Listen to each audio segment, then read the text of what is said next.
ഓണത്തിനൊരു സദ്യ വേണ്ടേ? ഓണത്തിനൊരു സദ്യ വേണം. ആ സദ്യ ഞങ്ങളുടെ സിനിമ. കോമഡിന്നോ പിന്നെ വില്ലനോ അല്ലെങ്കിൽ അങ്ങനൊന്നും ഇല്ല. ഏത് വേഷം കിട്ടിയാലും അത് വിജയിപ്പിക്കാൻ സാധിക്കും. ഇത് തമിഴിലും മലയാളത്തിലും ഉണ്ട്. അതില് റൊമാൻസ് ഉണ്ട്, കോമഡി ഉണ്ട്, ഇമോഷണൽ ഉണ്ട്. അപ്പോൾ അതുകൊണ്ട് നിങ്ങൾക്ക് എല്ലാവർക്കും ഇത് ഇഷ്ടപ്പെടുന്ന നല്ല ഉറപ്പുണ്ട്. ഒരു നല്ല ആർട്ടിസ്റ്റിനെ സംബന്ധിച്ച് ഒരു ഈഗോയും ഇല്ലാതെ എന്തും ചെയ്യാൻ കഴിയും. ബലാത്സംഗം, പീഡനം, സൈക്കോ, മെന്റൽ, അതുപോലെ PK അമീർ ഖാൻ തകർത്തതുപോലെ അങ്ങനെ വെറൈറ്റി വേഷങ്ങൾ വരുമ്പോൾ മോന്റെ ആഗ്രഹം ഞാൻ സാധിച്ചു തരും. ഏകദേശം 7 പടങ്ങൾ വരുന്നുണ്ട്. അതിൽ ഞാൻ ട്രൂ ടു വില്ലനാണ്. അത് ഞെട്ടുന്ന ചില സാധനങ്ങൾ ഉൾപ്പെടെ. നിങ്ങളുടെ ഒരു എക്സ്പെക്ടേഷൻ വെക്കണ്ട, ജസ്റ്റ് ഒന്ന് ഫ്രീ മൈൻഡായിട്ട് പോയി കാണുക. അപ്പോൾ ഒരുപാട് സസ്പെൻസ് ഉണ്ട്, ചിരിക്കാനുണ്ട്. നമ്മൾ എക്സ്പെക്ട് ചെയ്യാത്ത രീതിയിലാണ് ഓരോരുത്തരുടെ പെർഫോമൻസ്. ഞാൻ തന്നെ അവിടെ നിന്നിട്ട് ലൈവായിട്ട് കണ്ടിട്ട് ഇങ്ങനെയൊക്കെ ചെയ്യാറില്ലേ. സിനിമയിലെ എൻ്റെ ഒരു പാട്ട് കയറിയാൽ മതി, അതിനുവേണ്ടി ഞാൻ 2 കൊല്ലം നടന്നു. ആരും എനിക്ക് സാഹചര്യമോ തന്നില്ല. അപ്പൊ ഞാൻ മനസ്സിലാക്കുന്നത് തന്നെ, എന്നെ എല്ലാരും പറയുന്നത് UAE പറയുന്നത് ഒരു യൂണിവേഴ്സിറ്റി എന്നാണ്.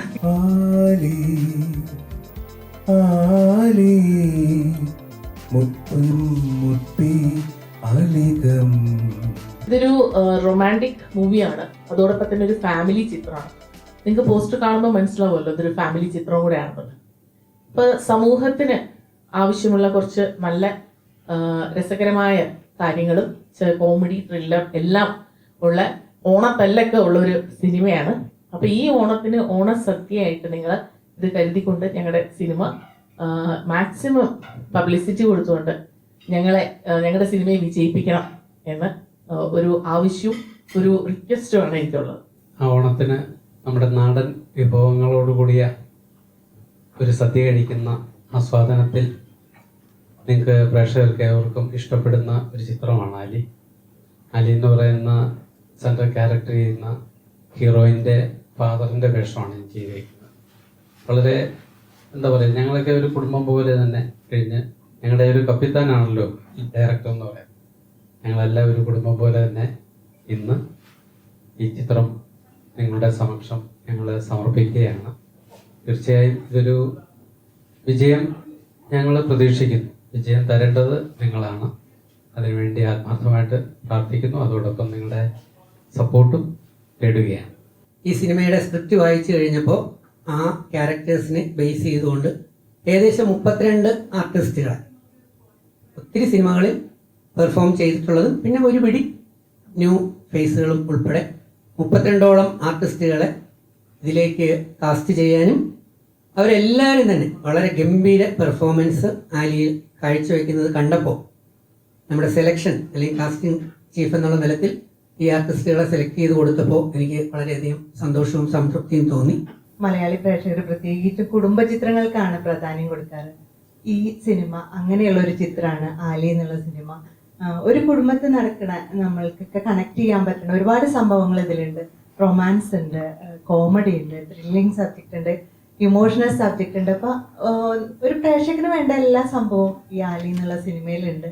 അപ്പോൾ അതിൽ നായികയുടെ അമ്മയായിട്ടാണ് ഞാൻ അഭിനയിച്ചിട്ടുള്ളത്. നല്ലൊരു ചിത്രമാണ്. ഇതിൽ എടുത്തു പറയാനുള്ളത് ലേഡി ഡയറക്ടറുടെ ഒരു മൂവിയാണ്.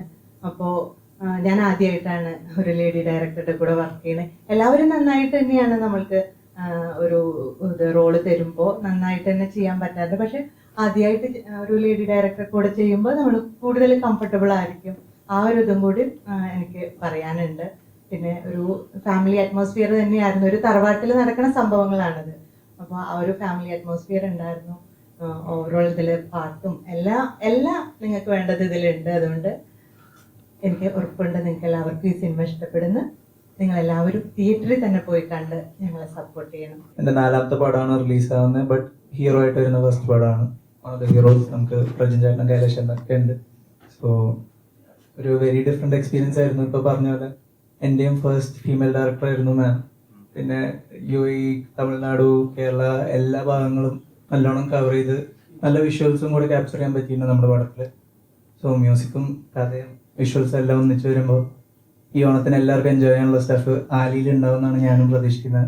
ബാക്ക്ഗ്രൗണ്ട് സ്കോർ ചെയ്യുമ്പോൾ എല്ലാ സീൻസും കാണുന്ന എല്ലാവരുടെയും പ്രകടനങ്ങൾ ഞാൻ ആസ്വദിച്ചു. ഓരോ സീൻസ് എൻ്റെ മനസ്സിലുണ്ട്. അതിനകത്തെ റൊമാൻറ്റിക് ആയിട്ടുള്ള സീൻസ്, അതിലെ കോമഡി ഡോക്ടർ രജത് കുമാർ അടക്കമുള്ള നിങ്ങളുടെയൊക്കെ കോമ്പിനേഷൻസിലുള്ളതൊക്കെ വളരെ രസകരമായ സീൻസാണ്. പിന്നെ ബാക്കിയെല്ലാം വെച്ചാൽ സംഘർഷഭരിതമായിട്ടുള്ള രംഗങ്ങളുണ്ട്. അപ്പം എല്ലാം ചേർന്ന് തമാശയുണ്ട്, റൊമാൻസ് ഉണ്ട്, കുടുംബ പശ്ചാത്തലങ്ങളുണ്ട്. ഡോക്ടർ രജത്ത് ഇവിടെ പറഞ്ഞതുപോലെ ഇതിനകത്ത് എല്ലാ വിഭവങ്ങളും ഉണ്ട് അല്ലേ. തമിഴും ശരിയാണ്, അത് പാട്ടുകളിലൂടെ അത് കൂടുതൽ വരുന്നുണ്ട് അല്ലേ, സംഗീതത്തിലൂടെ. അതെ, ഭാഷയിൽ പല ഭാഷകളിലും തമിഴും മലയാളം മാത്രമല്ല, മറ്റേ നമ്മുടെ അറബിക് ആൻഡ് ഹിന്ദി സോങ്സ് കൂടി ഇതിനകത്തുണ്ട്. ഞാനിതിൽ 2 സോങ്സ് ആണ് ഞാൻ ചെയ്തിട്ടുള്ളത്. ഒരു ഇമ്പോർട്ടൻറ്റ് ക്യാരക്ടറാണ് ആലി. ഞാൻ എല്ലാം റിവീൽ ചെയ്തിട്ടില്ല, അതുകൊണ്ട് പറ്റത്തില്ല. ആലിയുടെ മീനിങ് മാത്രം ഞാൻ പറയാം. മഴയത്ത് തുടങ്ങുന്നൊരു റൊമാൻസാണ്. അപ്പം മെയിൻലി നമ്മൾ പറഞ്ഞല്ലോ ഇവിടെ റൊമാൻസിന് ഇമ്പോർട്ടൻസ് കൊടുക്കുന്നൊരു മൂവി കൂടെയാണ്. അപ്പോൾ ഒരു യാദൃശ്ചികമായി പെയ്യുന്ന ഒരു മഴയത്ത്, ഒരു നല്ല മഴയാണ്, ആ മഴയത്ത് തുടങ്ങിയ ഒരു മുട്ടിട്ട പ്രണയം. അപ്പോൾ അതിനെ ഓർക്കാൻ വേണ്ടിയിട്ടാണ് ആലി എന്നിട്ട്. ആലി എന്ന് പറഞ്ഞ മീനിങ് ആലിപ്പഴം കേട്ടിട്ടുണ്ടല്ലോ, ഹെയിൽ സ്റ്റോം എന്നുള്ളതാണ്. അപ്പം അതുകൊണ്ടാണ് ആലി എന്നിട്ട്. ഇവരൊക്കെ പറഞ്ഞ പോലെ തന്നെ ഇതിൽ വിഭവങ്ങൾ വ്യത്യസ്തമായിട്ടുണ്ട്. ഓണത്തിന് കേരളത്തിൻ്റെ വിഭവങ്ങളുണ്ട്, തമിഴ്നാടിൻ്റെ വിഭവങ്ങളുണ്ട്, കുറച്ച് കർണാടകയുടെ വിഭവങ്ങളുണ്ട്, പിന്നെ അറേബ്യൻ വിഭവങ്ങളും ഈ ഓണത്തിന് ആലി എന്ന് പറയുന്ന സിനിമയിലൂടെ തീർച്ചയായിട്ടും നൽകുന്നുണ്ട്. അപ്പോൾ വളരെ വ്യത്യസ്തമായ തരത്തിൽ ഒരുപാട് പേരെ കോർത്തിണക്കിക്കൊണ്ട് റീജിയണൽ ഹാർമണിയും റിലീജിയസ് ഹാർമണിയും അങ്ങനെ എല്ലാ തരത്തിൽ, അതിനേക്കാൾ എല്ലാം ഉപരി കൃത്യമായി 8 പാട്ടുകൾ കേട്ട് ഡയറക്ടർ തന്നെയാണ് ലിറിസിസ്റ്റ്. ആ പാട്ടുകളെല്ലാം വളരെ മനോഹരമായി ആസ്വദിച്ചുകൊണ്ട് സന്തോഷത്തോടെ സംതൃപ്തിയോടെ ഓണത്തിന് നിങ്ങൾക്ക് ഈ സിനിമ കണ്ട് വീട്ടിലേക്ക് പോകാൻ കഴിയും എന്നുള്ളതാണ് എനിക്ക് ആദ്യം പറയാൻ. ഞാൻ 1 വർഷം മുമ്പേക്കാണ് നായികനെ സെലക്ട് ചെയ്തത്. കാരണം ഞാൻ കഥ എഴുതിക്കൊണ്ടിരുന്ന സമയത്ത് എൻ്റെ മനസ്സിലേക്ക് ഉണ്ടായിരുന്ന ഒരു ഹീറോയിനെ ഞാൻ എൻ്റെ ഫസ്റ്റ് ഫിലിമിൻ്റെ ഇതുപോലെ പ്രൊമോഷൻ ടൈമിൽ വരിക, ഇങ്ങനെ എൻ്റെ അടുത്ത് വന്നിട്ട് എന്നോട് സംസാരിക്കുകയാണ്. അപ്പോൾ ഞാൻ ശരിക്കും അതിശയപ്പെട്ടു പോയി. ഞാൻ എഴുതി വെച്ച കഥാപാത്രം എൻ്റെ മുമ്പിൽ വന്ന് നിൽക്കുന്നു. ഞാൻ എന്നിട്ട് ചോദിച്ചു അഭിനയിക്കുക. അപ്പോഴാണ് പറയുന്ന ഒരു സിനിമ ചെയ്തുകൊണ്ടിരിക്കുകയാണ്, അവരുടെ ഫാദറിൻ്റെ സിനിമ ചെയ്തുകൊണ്ടിരിക്കുകയാണ്, രാസാപ്പിന്ന്. അപ്പം ഞാൻ പറഞ്ഞു ഞാൻ അഭിനയിക്കാൻ വിളിച്ചാൽ വരുമോ എന്ന് ചോദിച്ചു. തീർച്ചയായിട്ടും വരാൻ പറഞ്ഞു. അപ്പം ലോങ് ഹെയർ ഒക്കെ ഉണ്ട് സൗരവിന് പോലും അത് അറിയത്തില്ല. പക്ഷെ എൻ്റെ മനസ്സിൽ ഞാൻ ഞെട്ടി, എൻ്റെ ഈ ക്യാരക്ടർ ഒന്ന് എൻ്റെ മുന്നിൽ നിൽക്കുമ്പോൾ. ഞാൻ സൗരവിനത്തിന് 6 മാസം കഴിഞ്ഞ് ഞാൻ വിളിച്ചു, ഞാൻ സിനിമ തുടങ്ങുകയാണ്, അതുകൊണ്ട് വന്ന് അഭിനയിക്കണം. He was ready to come. അങ്ങനെ അതുപോലെ തന്നെ നായികയെ കുറേ സെർച്ച് ചെയ്ത് കുറേ ഷോർട്ട് ഫിലിംസിൽ നിന്നൊക്കെ സെർച്ച് ചെയ്ത് എനിക്ക് ആക്ച്വലി ഒരു നായികയെ നമ്മൾ ചോദിച്ചിരുന്നു. എനിക്ക് അവരായിരുന്നു എൻ്റെ മനസ്സിലുള്ളത്. പക്ഷെ നമുക്ക് ആ സമയത്ത് അവരെ കിട്ടത്തില്ല എന്നുള്ളതായിരുന്നു. അങ്ങനെയുള്ള അതെ. എന്നിട്ട് അത് കഴിഞ്ഞപ്പോൾ ഞാൻ പറയുന്ന ഫ്രഷ് ഫേസ് നമുക്ക് നോക്കാം. ഒരു ഷോർട്ട് ഫിലിമെങ്കിലും അഭിനയിച്ച ഒരു നമുക്ക് ചിലപ്പോൾ കിട്ടുന്ന ഒരു ഷോർട്ട് ഫിലിം ആയിരിക്കും, പക്ഷെ അതിൽ നമുക്ക് അഭിനയിക്കാനുള്ള ചെറിയ സാഹചര്യം നമുക്ക് യൂസ് ചെയ്യാൻ കഴിഞ്ഞാൽ അങ്ങനെയുള്ള ഒരാളെ ആയാലും മതി. അങ്ങനെ നോക്കി ഒരു ഞാൻ എൻ്റെ മനസ്സിൽ ഉണ്ടായിരുന്ന ആലി എന്ന് പറയുന്ന ഒരു പെൺകുട്ടീനെയാണ് സെലക്ട് ചെയ്തത്. അപ്പോൾ അത് ആ പെൺകുട്ടീനെ വെച്ചിട്ടാണ് തന്നെ ഷൂട്ട് ചെയ്തത്. മാം എന്നെ കാസ്റ്റ് ചെയ്തുകൊണ്ടാണ്. പിന്നെ ഇവിടെ ഇരിക്കുന്ന ഓരോരുത്തർക്കും പറയാനായിട്ട് അവരുടേതായ ഒരു സ്റ്റോറി ഉണ്ടല്ലേ, അതുപോലെ എനിക്കുണ്ട്. കാരണം മാമിന്റെ ഒരു ഫസ്റ്റ് മൂവി ഞാൻ ചെയ്യുന്ന സമയത്ത് അതെന്റെ 2ാമത്തെ, അതിലൊരു ജസ്റ്റ് ഒരു ഡയലോഗ് പോലും ഇല്ലാത്തൊരു സീനായിരുന്നു എനിക്ക്. ജസ്റ്റ് ഞാൻ വരുന്നു, എൻ്റെ ഒരു പോർഷനോട് കൂടി ആ പടം അവസാനിക്കുന്നു എന്നാണ് പറഞ്ഞത്. അപ്പം ഞാൻ പറഞ്ഞു ഓക്കെ, അപ്പം നെക്സ്റ്റ് ടൈം എന്നെ ഒരു ഡയലോഗ് ഉള്ള മൂവിയിൽ വിളിക്കണേ എന്ന് പറഞ്ഞു. പക്ഷെ അത് ഓർത്ത് വെച്ചിട്ട് എന്നെ വിളിച്ചു. അതിൽ കുറച്ച് ഡയലോഗ് ഒന്നോ 2 ഡയലോഗ്സ് ഉണ്ടെങ്കിലും ബാക്കിയെല്ലാം ഈ ഫാമിലിയുടെ കൂടെ ഇരുന്ന എക്സ്പ്രഷൻസ് ആണെങ്കിൽ എക്സ്പ്രഷൻ നമുക്ക് താനെ വന്നു പോകും. കാരണം എക്സ്പീരിയൻസ് ആയിട്ടുള്ള ആളുകളാണ് കൂടെ ഉള്ളത്. അപ്പോൾ ഓരോരുത്തരുടെ പേര് ഞാൻ എടുത്ത് പറയണ്ട. ഇപ്പം എല്ലാവരും എക്സ്പീരിയൻസ് ആയിട്ടുള്ള ആളുകളോട് വർക്ക് ചെയ്യുമ്പം നമുക്ക് അവരുടെ നിന്ന് ഒരുപാട് കാര്യങ്ങൾ മനസ്സിലാക്കാൻ പറ്റും. ഒരു ഡയലോഗ് ഉള്ളൊരു മൂവി എന്ന് പറയുമ്പോൾ ഇത് തന്നെയാണ്. I M GLAAD. തീർച്ചയായിട്ടും. അല്ലാതെ ഇവരുടെ സെറ്റിൽ ഇവരെല്ലാവരും എങ്ങനെയാണ് മറ്റുള്ളവർ പെരുമാറുന്നത്, ഇപ്പം മീഡിയയുടെ മുന്നിൽ എങ്ങനെയാണ് പെരുമാറുന്നത്. ഞാൻ മോഡലിംഗ് ഇൻഡസ്ട്രിയിൽ വന്നിട്ട് 10 വർഷമായി. റാമ്പ് വോക്ക് മോഡലാണ്. പക്ഷെ ഒരു ഫിലിം എനിക്ക് ഭയങ്കര ആഗ്രഹമുള്ളൊരു പോർഷനാണ്. ഞാൻ ഒരുപാട് ഓഡീഷൻസ് അറ്റൻഡ് ചെയ്ത ഒരാളാണ്. പക്ഷെ മാം എന്നെ ഒരു ഓഡീഷൻ അല്ല എടുത്തത്. ശരിക്കും പറഞ്ഞാൽ ക്യാമറയിൽ നോക്കി എൻ്റെ ഒരു പെർഫോമൻസ് നോക്കി പിന്നെ എനിക്കൊരു ഓപ്പർച്യൂണിറ്റി തരികയാണ് ചെയ്തത്. ആ ഓപ്പർച്യൂണിറ്റി എന്ന് പറയുന്നത് ചെറിയൊരു കാര്യമല്ല. ഐ എം റിയലി ഗ്ലാഡ് മാം. അപ്പോൾ അവിടെ വന്ന സമയത്ത് ഇപ്പം എന്തെങ്കിലും നമ്മൾ മിസ്റ്റേക്കുകൾ വരികയാണെങ്കിൽ തന്നെ ഇപ്പോൾ സീനിയേഴ്സ് ആയിട്ടുള്ള ആർട്ടിസ്റ്റുകളായിക്കോട്ടെ, അവരെല്ലാവരും നമ്മളോട് വന്ന് പറയാൻ വില്ലിങ് ആണ്. അത് കൊള്ളായിരുന്നു കേട്ടോ, അപ്രീഷിയേറ്റ് ചെയ്യുന്നുണ്ട്. പിന്നെ കൂടാതെ തന്നെ എവിടെയൊക്കെയാണ് ക്യാമറ ഉള്ളതെന്ന് ഇവർക്ക് വ്യക്തമായിട്ട് അറിയാം. അപ്പൊ നമ്മളിപ്പോൾ ഒരു ആംഗിളിൽ നിൽക്കുമ്പോൾ ഞാൻ അതിന് വിസിബിൾ അല്ലെങ്കിലും പറഞ്ഞു തരുന്നുണ്ട്, ഗൂഗിള കുറച്ചൊന്ന് നേരെ നിന്നാൽ നിന്നെ വ്യക്തമായിട്ട് കിട്ടും, ഇല്ലെങ്കിൽ കിട്ടില്ല. അങ്ങനെ പറഞ്ഞു തരാനുള്ള ഒരു വില്ലിങ് സീനിയേഴ്സിനായിരുന്നിട്ട് മാമിനും ഉണ്ട്. I am really GLAAD. കൂടുതൽ സംസാരിച്ചാൽ പറഞ്ഞുകൊണ്ടേയിരിക്കും. തീർച്ചയായിട്ടും ഇതിന്റെ ഭാഗം ആവാൻ പറ്റിയൊരു സന്തോഷം. ഒരു ഫാമിലി ഓറിയന്റഡ് മൂവിയാണ്. സിനിമയിലേക്ക് വരണം എന്നുള്ള ആഗ്രഹം എഴുത്തായിരുന്നു.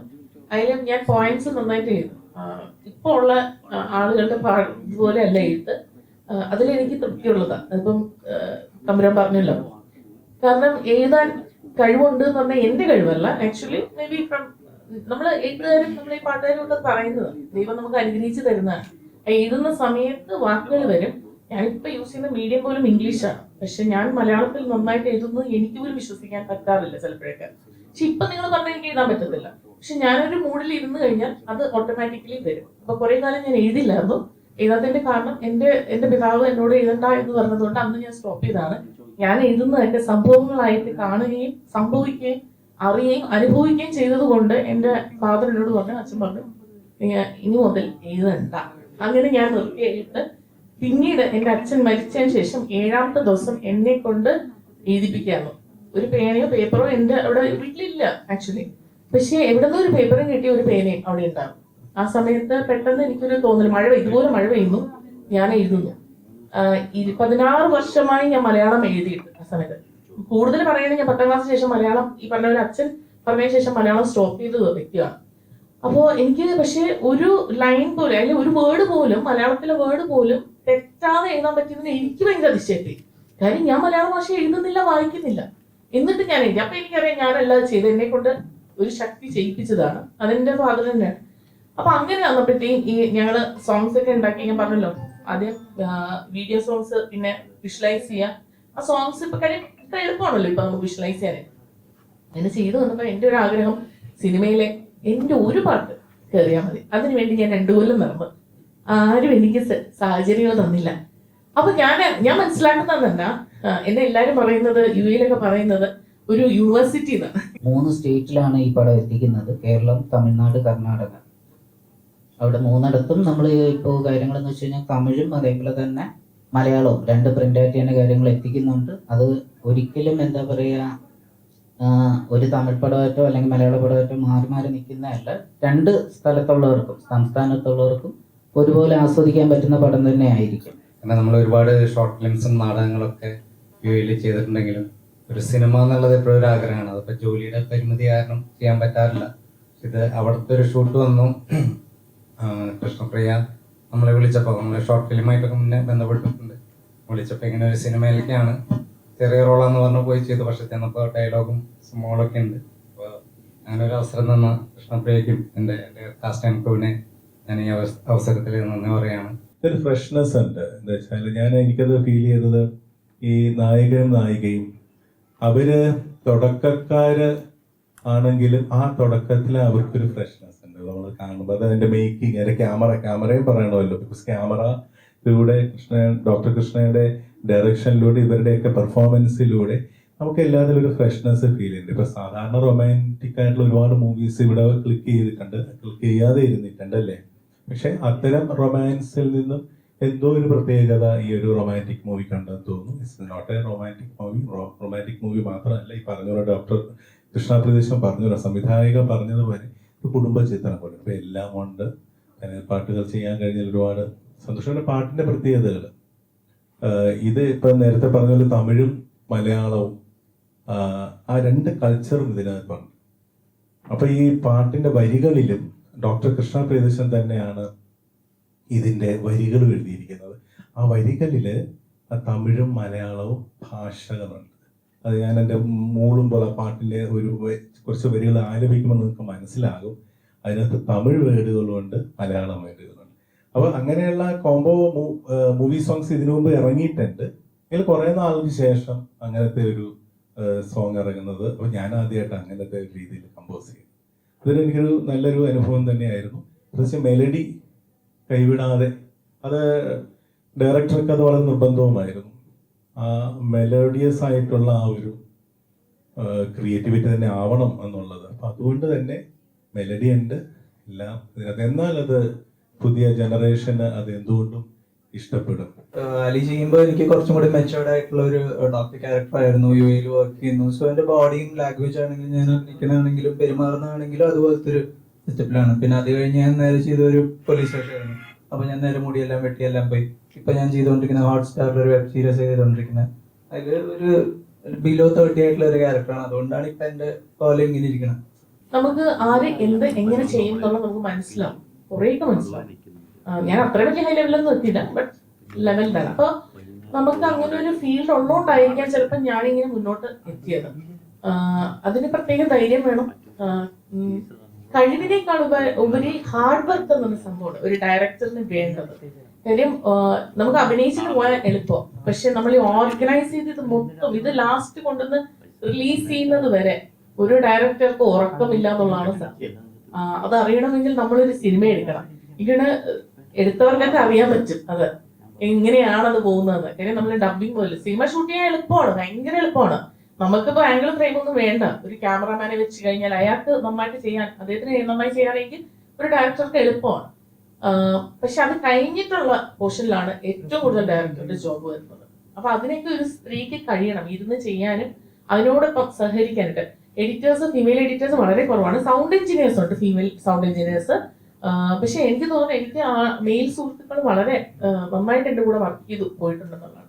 എനിക്ക് അങ്ങനെ ഒരു കാഴ്ചപ്പാടില്ല, മെയിൽ ഫീമെയിൽ എന്നുള്ളൊരു കാഴ്ചപ്പാടില്ല. ഞാൻ എല്ലാവരുമായിട്ട് സഹകരിക്കുന്നുണ്ട്. എൻ്റെ അടുത്ത് സഹകരിക്കാൻ എല്ലാവർക്കും ചില ബുദ്ധിമുട്ടെന്ന് എനിക്ക് ചിലപ്പോൾ തോന്നുക. എല്ലാവർക്കും കുറെ ആളുകളുടെ ചിന്താഗതി എന്ന് പറയുന്ന ഒരു സ്ത്രീയാണ് എന്നുള്ളതാണ്. സ്ത്രീക്ക് ഒരുപാട് കഴിവുണ്ട് എന്നുള്ളത് അണ്ടർസ്റ്റാൻഡ് ചെയ്യുകയാണെങ്കിൽ പ്രശ്നമില്ല. കാര്യം ഈ മേഖലയിൽ ഇപ്പൊ ഇവർക്ക് ഒന്നും അറിയത്തില്ല, ഇവർ വന്ന് എല്ലാം നമ്മളൊരു പഠനമാണല്ലേ. നമ്മൾ ജനിച്ചോടനെ ക്യാമറ എടുക്കത്തില്ല. നമ്മുടെ കയ്യിലൊരു ക്യാമറ ഉണ്ടെങ്കിൽ നമ്മളത് യൂസ് ചെയ്യാൻ പഠിച്ചു കഴിഞ്ഞാൽ നമുക്കത് നമ്മൾക്കും ചെയ്യാൻ അറിയാം അല്ലെ. അപ്പൊ ചെയ്ത് പ്രാക്ടീസ് ആണ് നമ്മളെ ഒരു കാര്യത്തിൽ എത്തിക്കുന്നത്. അപ്പൊ എനിക്കൊരു പ്രാക്ടീസ് ഇല്ലാതെ ഞാൻ ഡയറക്ടറായി എന്ന് വിചാരിക്കും. ഞാൻ 3000-ലും 4000-ലും ആൾക്കാരെ കൊണ്ടെത്തിക്കുന്ന UAE-ലെ പല സ്കൂളുകളിൽ നിന്നുള്ള കുട്ടികളുടെ കലാപരിപാടി കണ്ടക്ട് ചെയ്യുന്ന ഒരു ചെയർപേഴ്സൺ ആണ്, ഒരു ഡയറക്ഷനാണ് മൊത്തം. അത്രയൊക്കെ ചെയ്യാമെങ്കിൽ 300-400 പേരുള്ള ടെക്നീഷ്യൻസിനെയൊക്കെ കൺട്രോൾ ചെയ്ത് എനിക്കൊരു സിനിമ എടുക്കാനായിട്ട് എനിക്ക് വളരെ ചെറുതായിട്ടാണ് ഫീൽ ചെയ്ത്. മെയിൻലി ചോദിച്ചത് കാര്യം സ്ത്രീകൾക്ക് എക്സ്പീരിയൻസ് ഒരു ഇമ്പോർട്ടൻറ്റ് തിങ് ആണ്. 10 വർഷമായിട്ട് 2 സ്കൂൾ നടത്തിക്കൊണ്ട് പോകുന്നുണ്ട് ഞാൻ ഡയറക്ടറായിട്ട്. അവിടെ ഒരുപാട് ടീച്ചേഴ്സ്, കുറെ സ്റ്റാഫുകളുണ്ട്, 100-300 പിള്ളേരുണ്ട്. അപ്പൊ ഇവരെയൊക്കെ കൺട്രോൾ ചെയ്യാമെങ്കിൽ, ചെറുത് മുതൽ വലുത് വരെ കൺട്രോൾ ചെയ്യാമെങ്കിൽ നമുക്കൊരു ടീം വർക്ക് ഉണ്ടെങ്കിൽ നമുക്ക് നന്നായിട്ട് എല്ലാവരെയും കൂട്ടിക്കൊണ്ട് ചേർത്തുകൊണ്ട് നമുക്ക് ഡയറക്റ്റ് ചെയ്ത് പോകാം. അപ്പൊ പലർക്കും എക്സ്പീരിയൻസ് ഇല്ലാത്തതുകൊണ്ടായിരിക്കണം നമുക്ക് വർക്ക് ചെയ്യാനായിട്ട് ഒരു സാധ്യത ഇല്ലാതെ പോകുന്നത്. സ്ത്രീകളെല്ലാവരും മുന്നോട്ട് വരണം. ഇപ്പൊ ഇവിടെ ഇരിക്കുന്നതിനെ നോക്കൂ, എത്ര സ്ത്രീകളുണ്ട്, എത്ര പുരുഷന്മാരുണ്ട്. ഞാനിങ്ങനെ ഇതിന്റെ ഡിഫറൻസ് പറയുന്നതല്ല, സ്ത്രീകൾക്കും കടന്നു വരാൻ പറ്റുന്ന നല്ലൊരു മേഖലയാണിത്. ക്യാമറ എന്നല്ല. എൻ്റെ ഫസ്റ്റ് ഞാൻ ആങ്കറിങ് ചെയ്യുമ്പോൾ എൻ്റെ ക്യാമറമാൻ അല്ല, ക്യാമറ വുമൺ ആയിരുന്നു. അനുപമയാണ്, പ്രസ് ക്ലബിലെ സെക്രട്ടറി കൂടെയാണ് പുള്ളിക്കാരത്തെ. അപ്പൊ അന്ന് ഞാൻ സ്ത്രീകളുടെ കൂടെയാണ്. എൻ്റെ പ്രൊഡ്യൂസർ അന്ന് സ്ത്രീയായിരുന്നു, സ്മിത നമ്പ്യാർ. അപ്പൊ ഞാൻ വർക്ക് ചെയ്തതെല്ലാം സ്ത്രീകളുടെ കൂടെ തന്നെയാണ് വർക്ക് ചെയ്തത്. അപ്പോൾ പുരുഷന്മാർ മാത്രമല്ല, സ്ത്രീകൾക്കും ഇത് കടന്നു വരാം, എല്ലാവർക്കും ചെയ്യാൻ പറ്റുന്നതാണ്. പക്ഷെ എക്സ്പീരിയൻസ് വേണം, ക്ഷമ വേണം. നല്ല ക്ഷമയോടെ നമ്മൾ പോവുകയാണെങ്കിൽ നമുക്കൊരു സിനിമ വിജയിപ്പിച്ചെടുക്കാൻ പറ്റുള്ളൂ, റിലീസ് ചെയ്ത് വിജയിപ്പിച്ചെടുക്കാം. പ്രായമുള്ള വേഷത്തിലേക്ക് പോകണ്ടേ? ഈ പറഞ്ഞ പോലെ 20 വർഷമൊന്നും അല്ല. അദ്ദേഹം പറഞ്ഞ പോലെ കുറച്ചുകൂടെ ഒക്കെ നമ്മളും പള്ളിക്കറി ഇടുന്നതിന് മുമ്പ് അഭിനയിച്ചു തുടങ്ങിയതുകൊണ്ടാണ് താങ്കൾ അത് കണ്ടത്. അപ്പൊ എന്തായാലും ഒരു 3 തലമുറയോടൊപ്പം അഭിനയിക്കാൻ അവിടെ ഇവിടെയൊക്കെ സാധിച്ചു എന്നുള്ളത് വളരെ ഭാഗ്യവും സന്തോഷവും. എഴുതുന്നതാണ് എൻ്റെ ഒരു ആഗ്രഹം. എൻ്റെ സോങ്സ് വരണം. ഇല്ല, ഞാൻ ഒരാളുടെ അടുത്ത് പോയി ചോദിച്ച് എൻ്റെ സോങ് വരുമോ ഇല്ലെന്ന് എനിക്ക് ഒരു അറിവുമില്ല. ഇന്ന് ഞാനൊരു സിനിമ എടുക്കുമ്പോൾ 8 സോങ് എൻ്റെ പുറത്ത് വരും. ഞാൻ ലിറിസിസ്റ്റാണ്. എൻ്റെ ഓൾറെഡി കഴിഞ്ഞ സിനിമയിലെ 4 സോങ് നിങ്ങൾ ചെക്ക് ചെയ്ത് IMDb-ലൊക്കെ കാണും. 4 സോങ്സ് ലിറിസിസ്റ്റ് ആകുമ്പോൾ ഓൾറെഡി എന്നെ അതിൽ ഇൻട്രൊഡ്യൂസ് ചെയ്തിട്ടുണ്ട്. ഇന്നിപ്പോൾ ഞാൻ 8ാമത്തെ സോങ്, 12 സോങ്. ഇനി അടുത്ത ഫിലിം മൊത്തം സോങ് ആയിരിക്കും ചിലപ്പോൾ.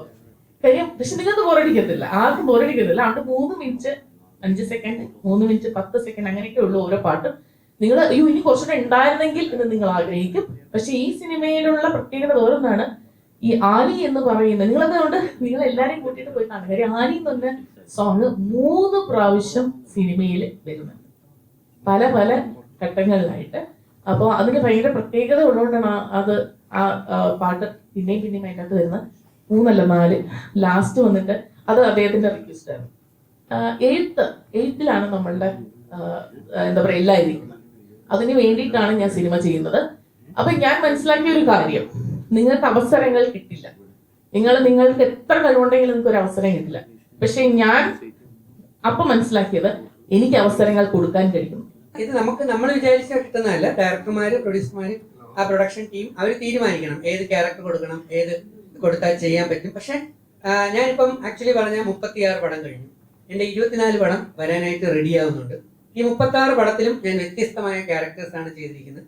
പിന്നെ ഞാൻ പറയാറുണ്ട്, ഈ സാധാ ഓർഡിനറി ഡോക്ടർ, അധ്യാപകൻ, വക്കീൽ അങ്ങനെയുള്ള വേഷത്തിനേക്കാൾ ഉപരി വ്യത്യസ്തമായിട്ടുള്ള ഞെട്ടിക്കുന്ന വെറൈറ്റി ക്യാരക്ടേഴ്സ് ചെയ്യണം എന്നാണ് എൻ്റെ കൂടുതൽ ആഗ്രഹം. ആലി ആലി മുത്തും മുത്തി അളികം അളകം കാറ്റിൽ പെണ്ണി പാറും അഴകും അഴയാതെ കൈകൾ നെഞ്ചം തൊടും ആലഭ്യമെന്നിൽ അഴലേകിയാളും കാതൽ കാതൽ കാതൽ ആലി ആലി മുത്തം മുത്തി അളികം